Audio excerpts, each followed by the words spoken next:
And we did this for 10 days. We were able to complete all of the articles, and I think 16,500 something is what we earned from that for the first time. And I think it was just a great feeling to have. And I think that from then on, Tap has been revenue generating from day zero. And I think it's just been a massive joyride. I remember by the time we closed our third year, we'd done about 1.25 crores of revenue in college. Yeah, man. So, What's happening, people? Welcome back to the 45th episode of the Mini Adult Travels.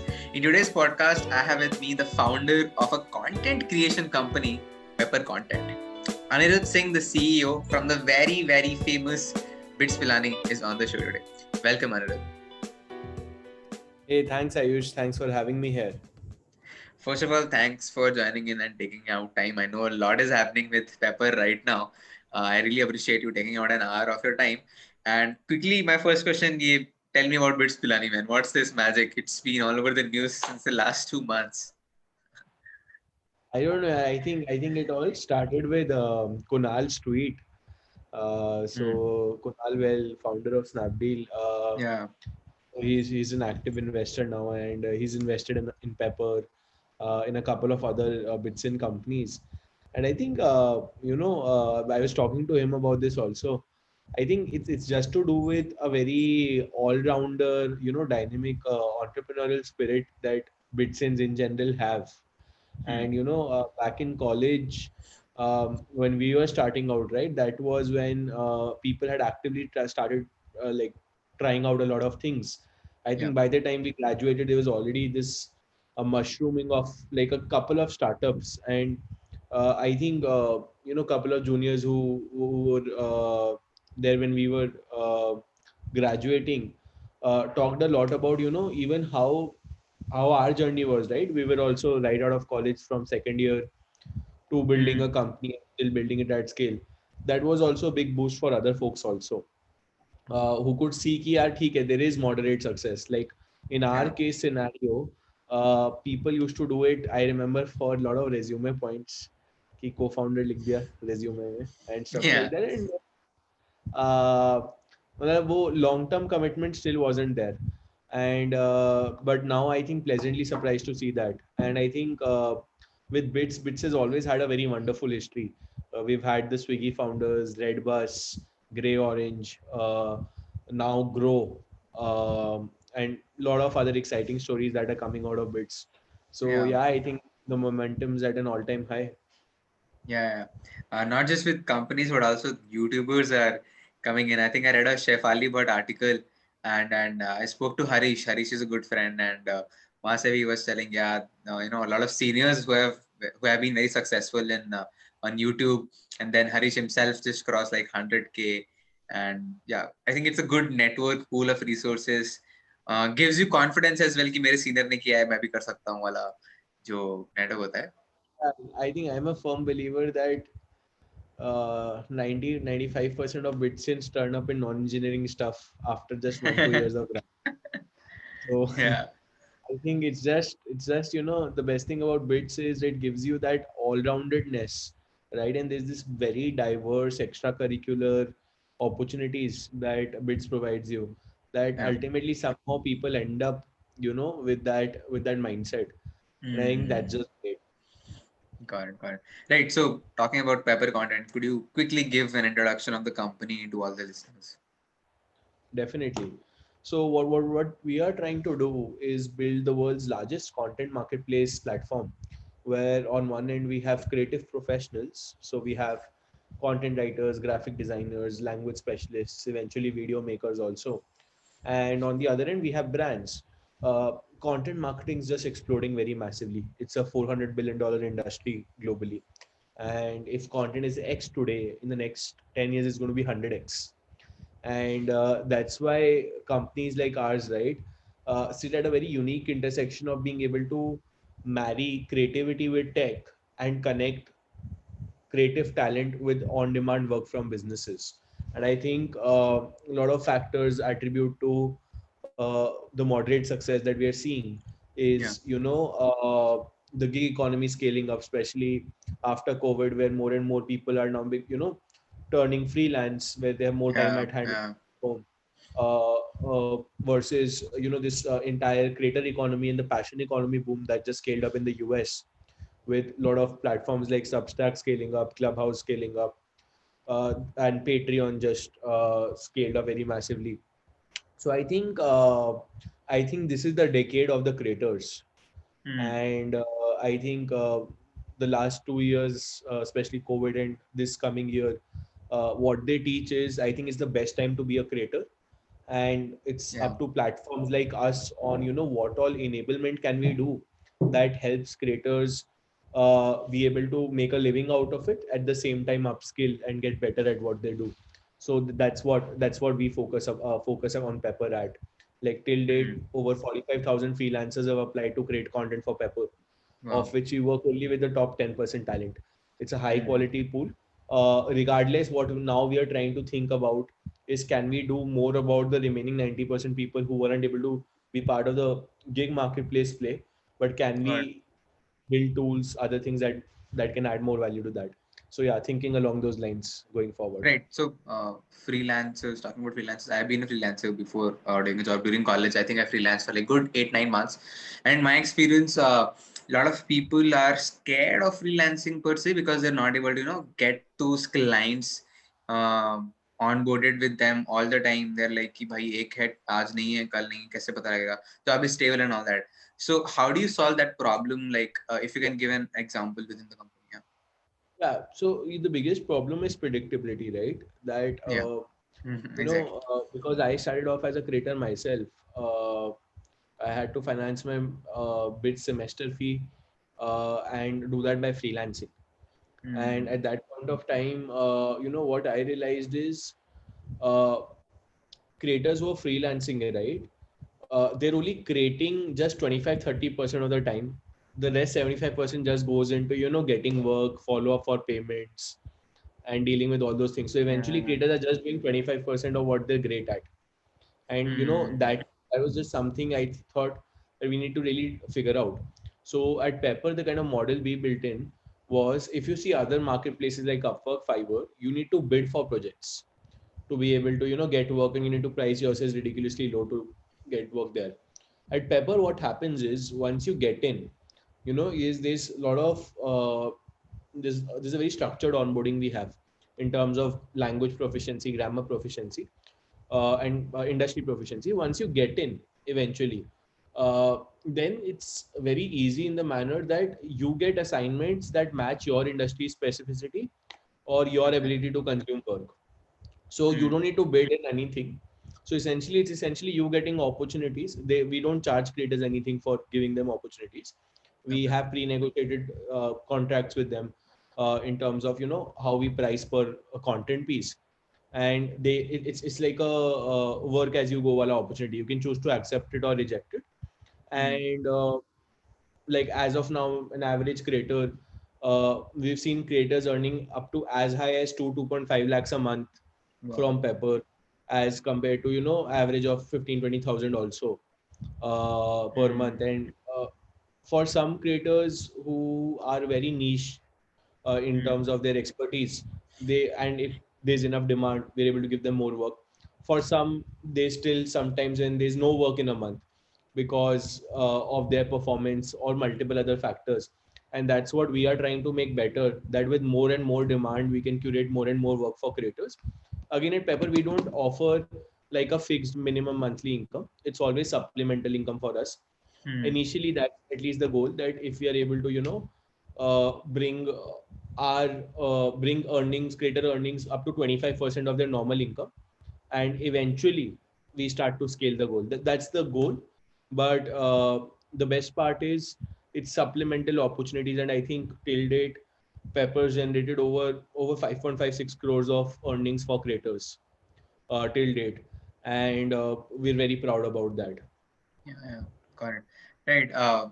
This reminds me. How is Pepper different from company like Fiverr or Upwork for that matter? Yeah. Like I mentioned, right? You, from a creator lens, you need to bid yourself, you need to bid for projects. right? And you deal with the customer directly, contracts, a lot of reworks. There's a lot of Hmm. Hmm. unstructured to things. And Hmm.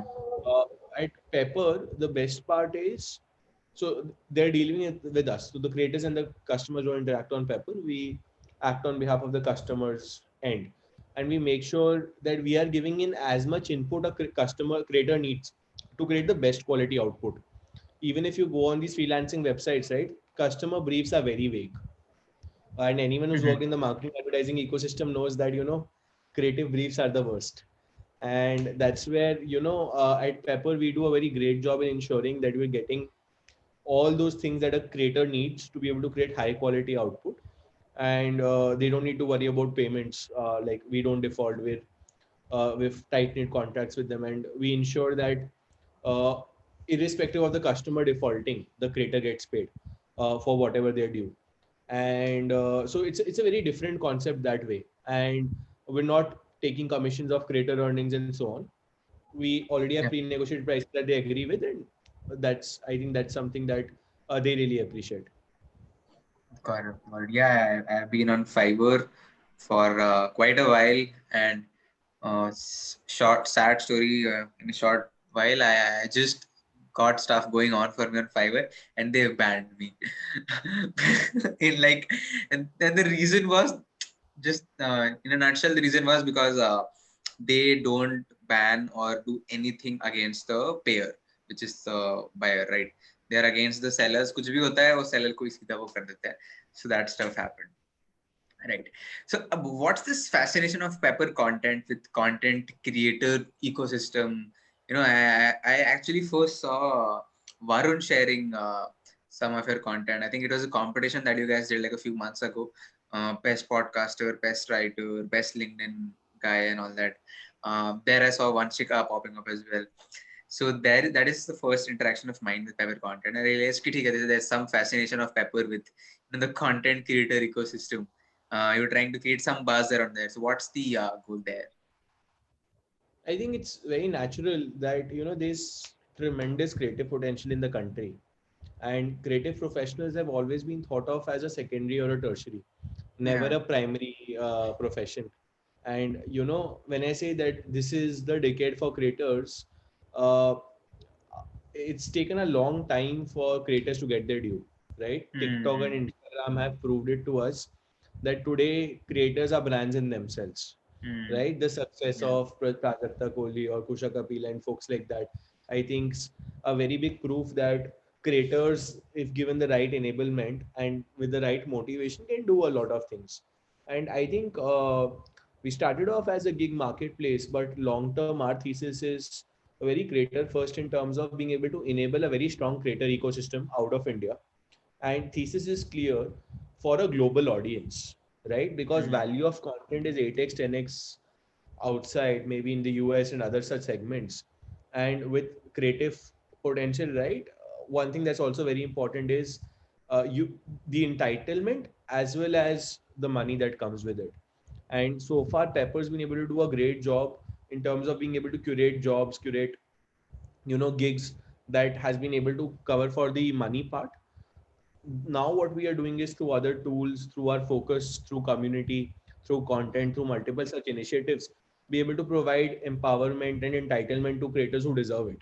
And it's not just Hmm. to the top people, but people who are at the top, but people who really need it, people who need that one extra push, which maybe the society doesn't give them, but we as a platform can give. And so that's the thesis that, empowering work is definitely one of our first agendas. And long term, it is that can we enable an ecosystem of creator led education, creator led upskilling, creator led tools that allow them to create higher quality content, and creator led community. And I think that's where we're super bullish on. And I think we as a company can really take charge of the ecosystem and be able to provide great value to all kinds Hmm. of stakeholders involved, be it creators as well as businesses through our work platform. Okay. Okay. Makes sense. Makes sense. So, what's the early days story? I read few articles that you posted on LinkedIn. But would want to listen it from you. No, I think early day stories, they're great. They're always great when you look back at them. Makes you humble. And and no, I think the earliest stories is, I think I can talk about is how we got our first customer. So when we started Pepper, second year of college, we didn't understand anything about the ecosystem. It was just Yeah.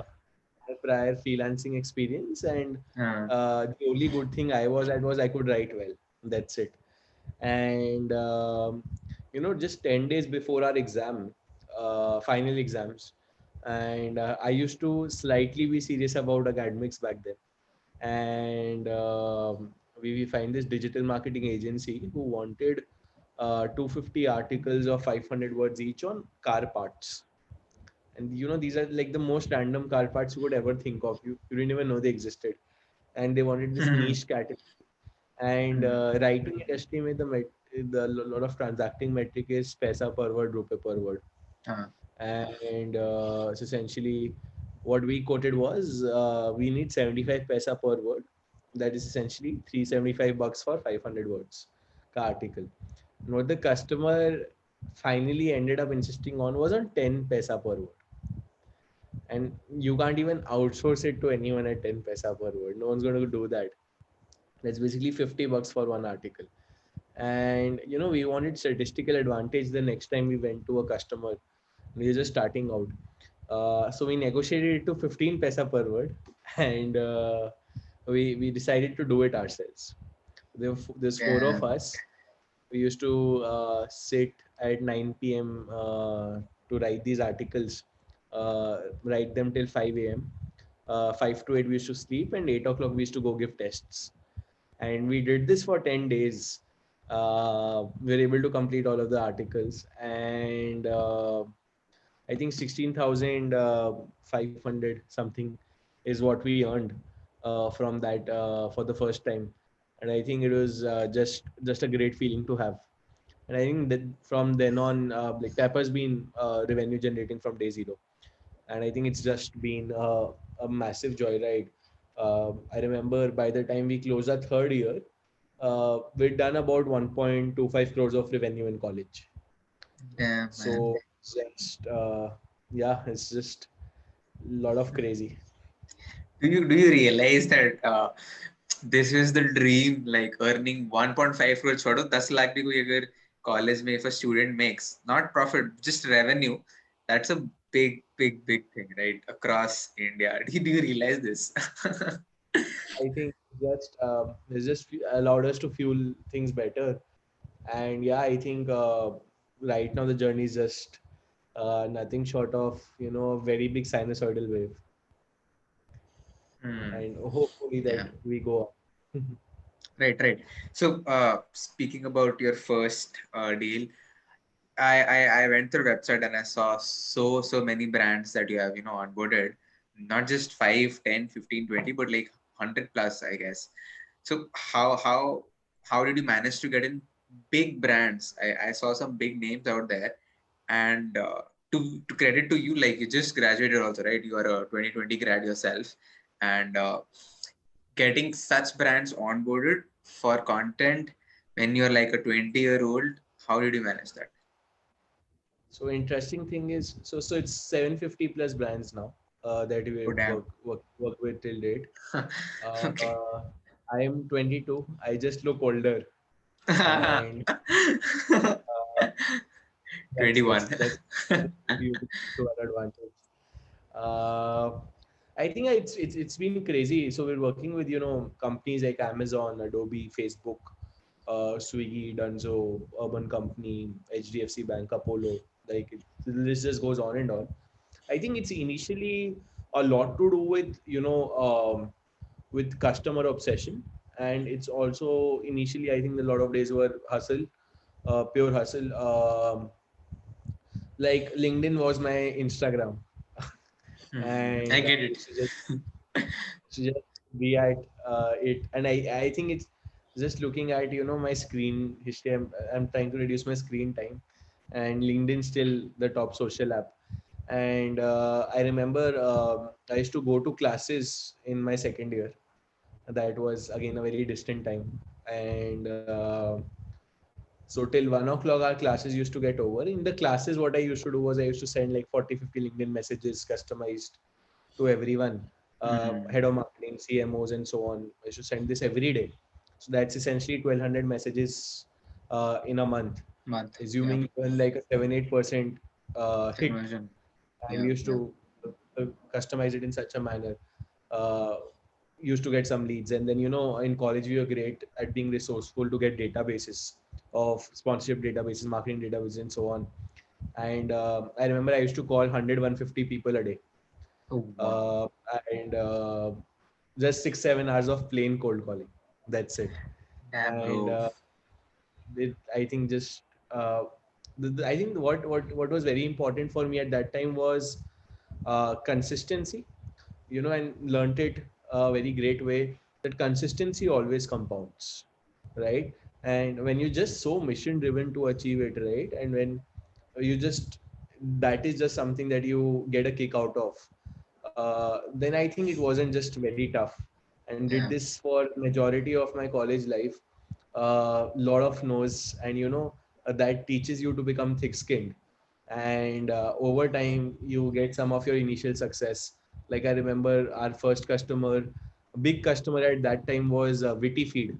It was an online Yeah, I read about entertainment that. Yeah. application. There was the next big win for us was Bewakoof.com, and then there was Times Group, which was our first big enterprise side customer. And Mm. yeah, then it just compounded, because when people see you worked with 10, 20 people and some recognizable brands, more people trust you, more people trust you. We're at a stage where we are roughly onboarding 100 customers a month now. All of these are big brands, big Mm. base companies at scale. And I think then it's also about the market we chose, right? It's just so massive, the entire content ecosystem. It's just going to scale. The best part is Mm. just going to scale over time. And one thing, every company is a content company.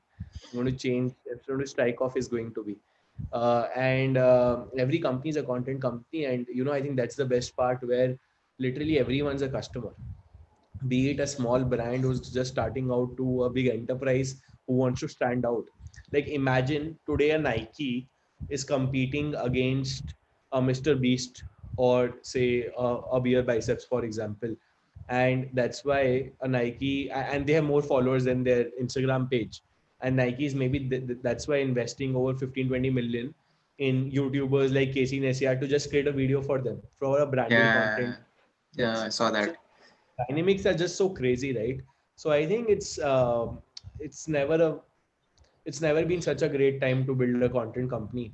And especially with our DNA, right? I think there's just so much to do. Mm. Yeah, man. I mean, love the hustle. You mentioned Witty Feed and Times Group, and being in this industry, I am a big time cold emailer myself because of the podcast and influencer marketing and all that. I know that the conversion rates are super duper low, and it just frustrates you on another level when you're trying to, like, so much effort goes in in finding the mails. LinkedIn में mail करो, फिर सारा LinkedIn mail नहीं करने देता है एक point के बाद. It will stop you कि भाई premium खरीदो, and then you cold email people, then people don't even reply. It's really frustrating. So kudos to you, man. It's pretty inspiring. Like, I remember tweeting a couple of days ago that every person I meet is like, यार आयुष तो बहुत बढ़िया कर रहा है. You're doing great in life, and I'm like कुछ नहीं कर रहा हूँ. And then I meet people like you, and I feel so inspired कि भाई भी तो बहुत कुछ करना है. Have done nothing in life. So yeah, man. Kudos to you on that. Thanks for being so kind. Right. So, content creation, as you can tell, I'm also obsessed. That's a company that you run. So, where do you think the Indian content creation, scene is going? I think the Indian content creation ecosystem, I think it's still a developing one, right? Mm. I think right now, what's the biggest? I'll tell you. We all know what's the good parts about it. I'll tell you what are challenges that we need to be able to tackle well to just ensure that there's just massive explosion Yeah. coming in. Yeah. I think the biggest part to do with is talking about creator education, right?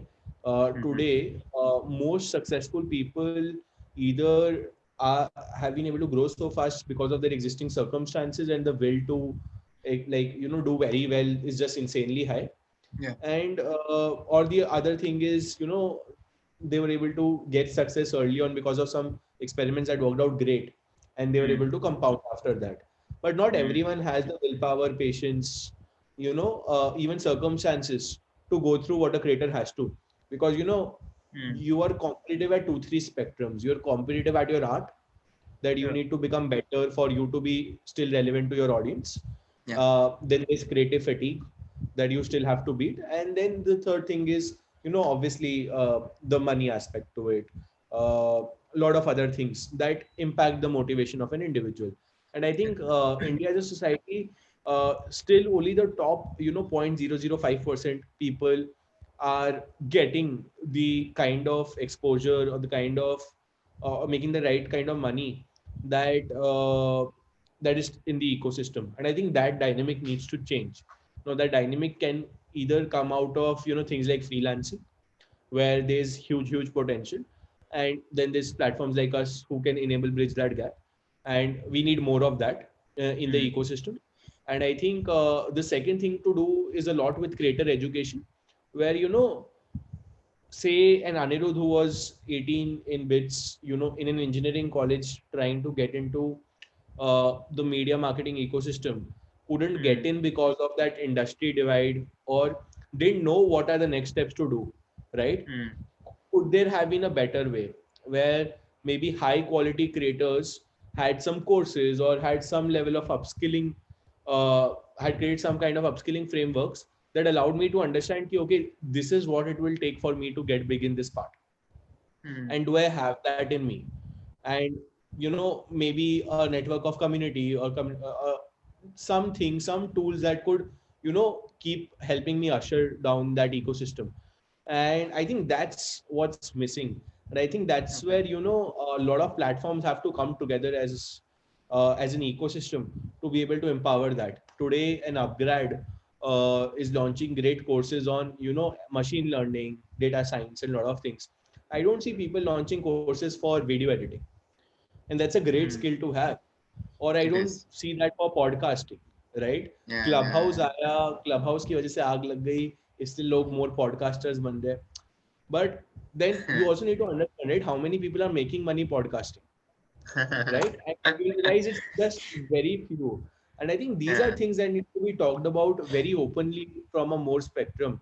And that's why I very strongly feel that Indian creators deserve a global audience, because value of content is understood there very well, and we have very tremendous potential from a creative zest lens. Mm. India is a great market from a demand lens, but I think that value for money, value for entitlement is still missing, and it still has to be built up. So I think that's where avenues, platforms, companies need to be built that help bridge that gap between global demand and great creative network in India.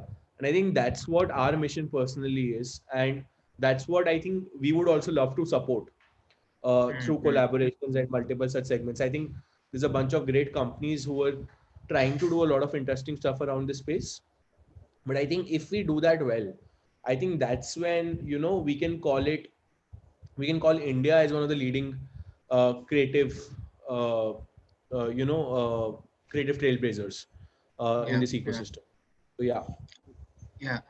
Right. So that point you mentioned about the international audience, that really caught my attention, because that's actually true. I remember asking this question like a few months ago to people ki, why are Indian creators not global creators, or why do somebody like Beer Biceps, why is he not watched by someone in the US, stuff like that. So just general answer I used to get is कि India is इतना बड़ा अपने आप में, तो वो बाहर की ऑडियंस में क्यों फोकस करे, which I don't think is true, because we are biceps is a separate Hindi channel, and there are lot of creators जो सिर्फ इंग्लिश कंटेंट बनाते हैं.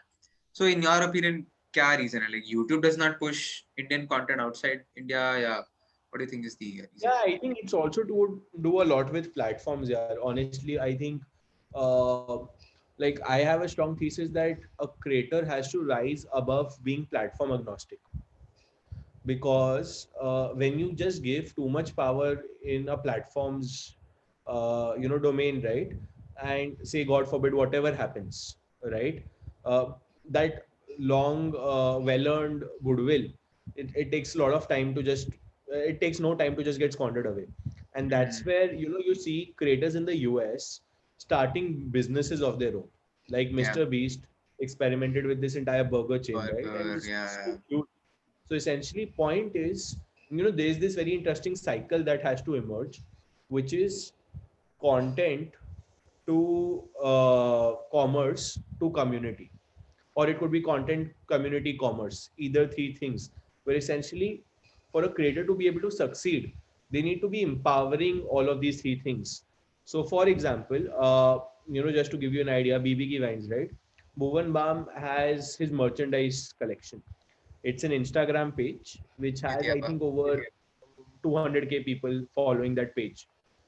He became so famous, almost as if a cult in his own niche, in his own category, that he was able to build a very strong community of supporters. And if he launched an apparel brand, people bought that with those quirks, right? And now what Bhuvan Bam is, he's not an independent creator anymore. He's a business of its own, right? That also happened with Divine, when Divine as a creator yeah. scaled up, and now he's launched his own company, Gully Gang India, and Mm, is doing bunch of interesting stuff there. Which is Chetan is a good friend, and great stuff being done by these people. I think that's what creators need to start thinking about. That maybe it's not just to end with people liking or sharing or subscribing to your content. Can yeah. you make more of it?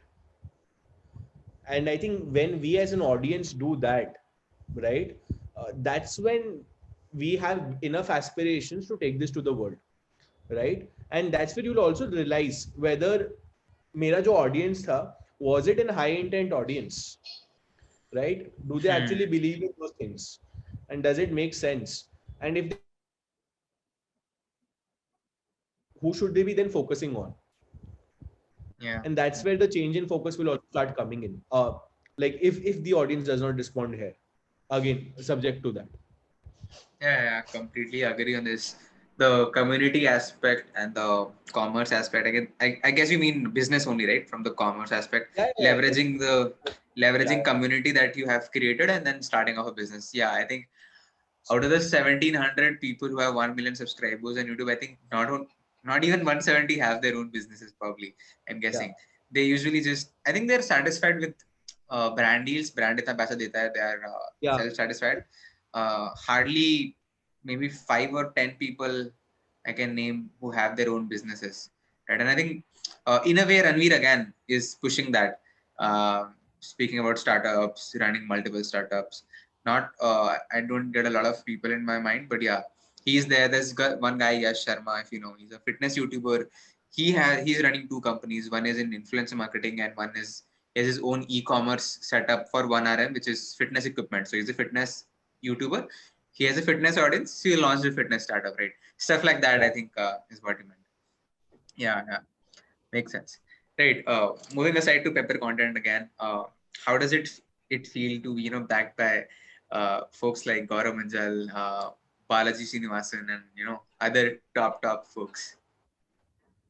No, I think it's obviously great, to be able to have, people you've looked up to for a long part of your life, Yeah. backing you. I think it's an amazing feeling. I think that just goes on to tell us, uh, that that at what stakes you are at, right? And I think that's where the drive to do even better is great. For a long time, I have admired Ritesh Agarwal, and Hmm.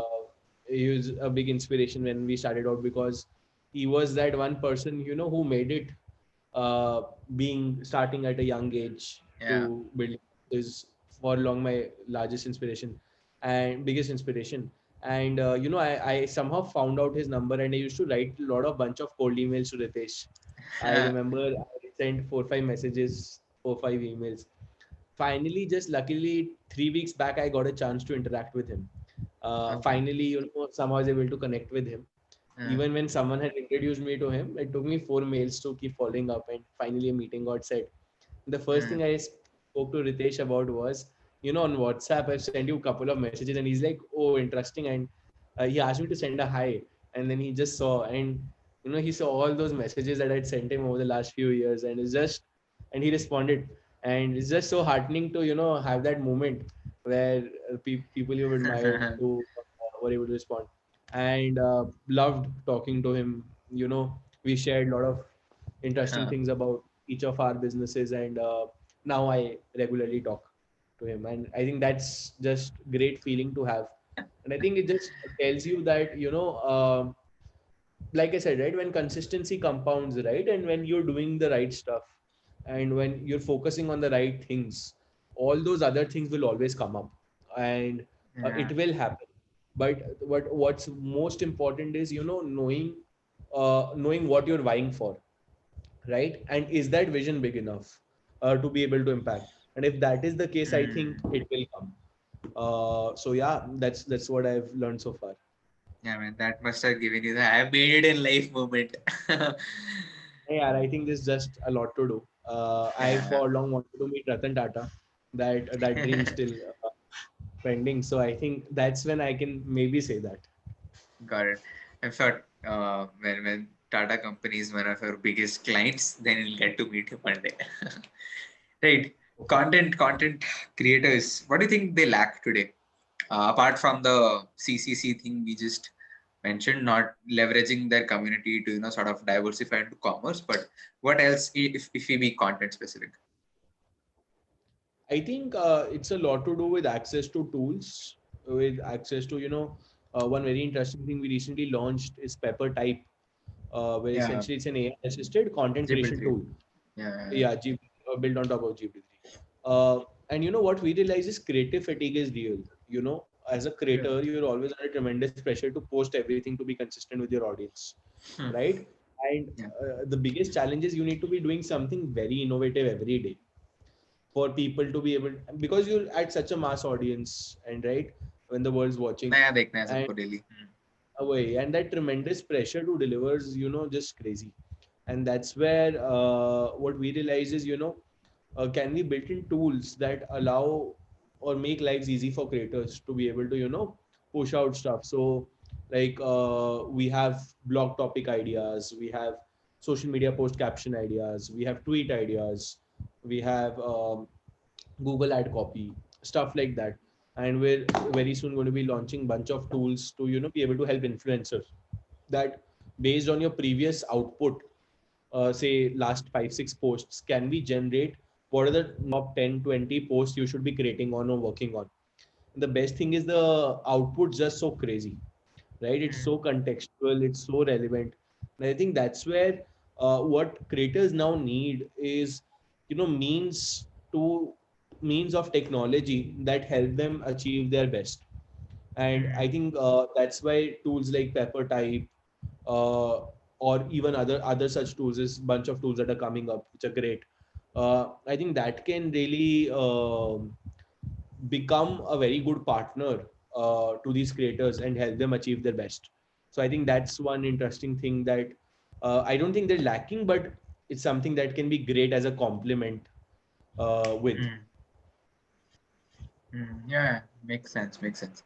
And what do you think about this concept? Like, I heard this somewhere that content creation is booming so much with lockdown. I think with the lockdown only we have seen at least 20 good creators who during lockdown started and have now established um, during the lockdown itself have emerged. So in the next 5 years, somebody mentioned that it's becoming like a UPSC exam in the coming years. Ki lakhs and lakhs of people will start creating content. What's your take on this? No, totally. The best part is even the remotest of locations in India, right? With the right means to smartphones, means to internet, right? Uh, for long, this India 2.0 or this Bharat story, right? I think it's very apt, and a lot of creators will come up over time. And TikTok was able to show you that, right? That for long we were like an Instagram, Snapchat audience, and then just suddenly emerges TikTok with a completely new generation, a completely new wave of creators. And I think that just goes on to say that, right, when with the right hands, with the right means to access Yeah. technology, access to internet, things are just going to scale up. And I think it Mm. also is a lot to do with confidence, right? That today, in my immediate circle, I know 20 people who are becoming creators. Like, I have a friend who practices law, and now she's starting to post out videos talking about different acts, right? And this is again like just a side hustle, and Yeah. she's like a she's practicing and becoming more better at it. It's also to do with, now she also has people who are interested in knowing more about that, with this entire wave of small media companies like FinShots, who are now becoming bigger and better with more particular directed content about finance. Or you mentioned, right, those bunch of finance Instagram channels where people are talking about personal finances and a lot of other Yeah. things.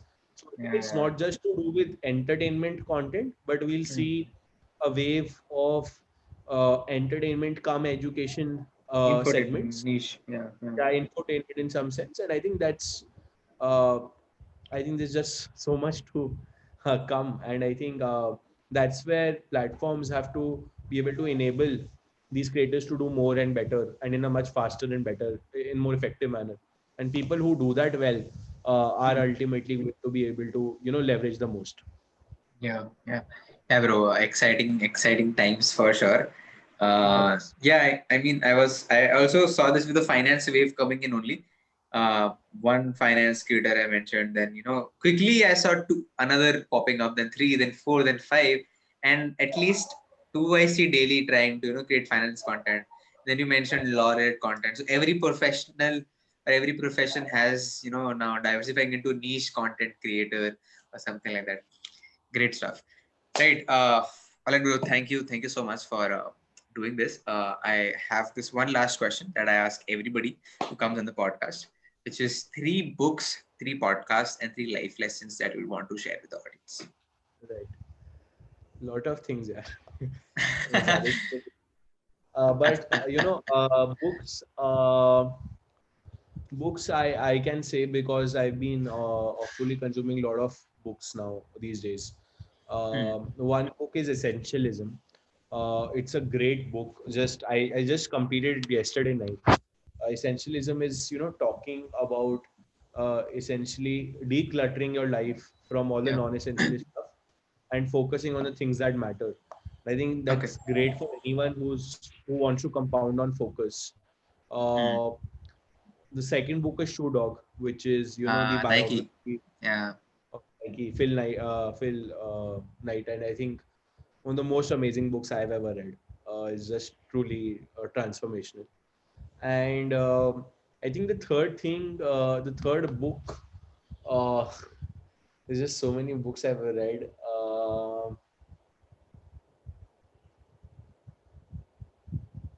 Interesting. There's just so many books I don't even remember. I Uh, know. I get yeah, it. but I think these are two great books to read. Got it. I'll message you third. Sure, sure. Not a problem. Podcasts. From a podcast lens, there's this podcast, How I Built This with Guy Raj. Amazing podcast. He gets the best folks to come in, and in a Hmm. very beautiful manner, he's able to talk about Okay. how the journey been. Then there's uh, this podcast called Masters of Scale. It's Yeah. by Reed Yeah. Hoffman. Amazing again. And I think the third is this podcast called Acquired FM, which talks about companies that made it public, got acquired, or were able to make it big, and just it's a very in-depth analysis of those companies. So Hmm. yeah, I think these three podcasts, like, I'm more of a entrepreneurship business side Yeah. podcast listener, Got so it. they've been amazing. Sure. Life lessons. I think it's just being at it, right? It's very underrated, but not everyone. To put it in a better manner, Mm. can you do the same thing 14 hours a day for 7 days of your life? And if the answer is yes, right, you found the thing. You Okay. might not definitely have to do it, right? It need not be कि आपको वही करना है पागलों की तरह. But if you can do that, right, then I think you've discovered something which is enough motivationally driven to drive you for the next quite good point of time in your life. I think that's Mm. just great, and I think peppers that for me so Mm. far. Again, trying to get the work-life balance in place, but I think the fact that I've been able to do that just talks to me a lot about why this is so important for me going forward. So I think that's one. I think second, right, the power of persistence, right? It always compounds. Yeah. Like be it cold mails, be it just being at it, and the world will give that to you. But you need to be able to show them that you're at it, or why you, Yeah. like I why do get you it. deserve that chance, right? And I think that's Mm-hmm. very critical. And I think third thing is humility is very important, right? Because at each and every stage, and this is something I've learned the hard way, where it's very easy to be swayed by where you are, by 10 people telling you you're doing great in life and so on, right? But the fact that knowing that this is a marathon, not a sprint, and it's a very long journey, and you're still Mm. at the very early stages, I think that's where humility is very critical. And that's where for me, the benchmarkings always, when you think of this from this perspective, right, that are you the smartest person in the room, right? And if you are, you change the room, right?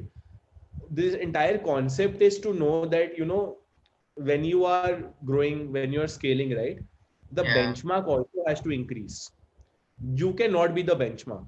The day you decide that you're the benchmark, right, that's where Mm. maybe things stop. And that's where the benchmark needs to keep scaling. And for that to happen, you need to be humble about where you are, and know that it will take good amount of time to get there. And when you get there, the benchmark has to change to even something bigger. And I think that's amazing. I think one Great point. TV series I would like to recommend is this series on Formula One. It's Drive to Survive. It's on Netflix. So I consume a lot of Netflix in general, Mm. and this talks about the entire Formula One. It's 3 seasons. Talks about all Formula One cars and how and it's a must watch for anyone who's very ambitious or who wants to grow fast. And you'll realize that in Formula One as a sport, there's only 20 people playing over 1 year. Just 20 people competing, and there's 10 teams. 10 teams, two drivers each, 20 people competing, and the world is watching you. And the amount Mm. of pressure those people are, and the amount of focus those people have towards being at the best is always just so inspiring. So I think, yeah, that is one big recommendation I'd make to anyone. Mm. Got it. Yeah, man, I really enjoyed that benchmark point of yours. I think this was the first time I'm listening something like that, the benchmark thing. When you think of yourself as benchmark, yeah, makes a lot of sense. All right, guys. Thank you so much, Anirudh, for doing this podcast. I hope you found it worth your time. I really enjoyed it. I hope all the audiences enjoyed it as well. I've linked down Anirudh's Twitter handle and LinkedIn handle. Go follow him. Message him if you want to. Cold email him if you want to. I'm sure he will be kind enough to reply. All right, Anirudh, thank you so much for coming on the podcast. Thank you so much.